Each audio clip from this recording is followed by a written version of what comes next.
সকালে মনোমুগ্ধকর দৃশ্য দেখতে দেখতে অফিসের উদ্দেশ্যে রওনা দিচ্ছি।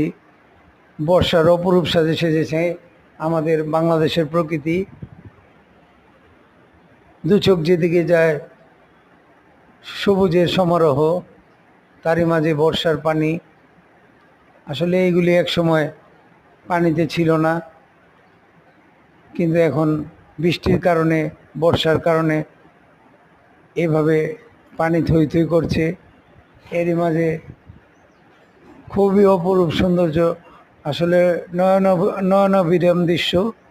যেখানে দু চোখ যায় শুধু পানি আর পানি, আর সবুজের সমারোহ দেখতে খুবই ভালো লাগছে। এইগুলি দেখতে দেখতে আমি অফিসের উদ্দেশ্যে রওনা দিচ্ছি।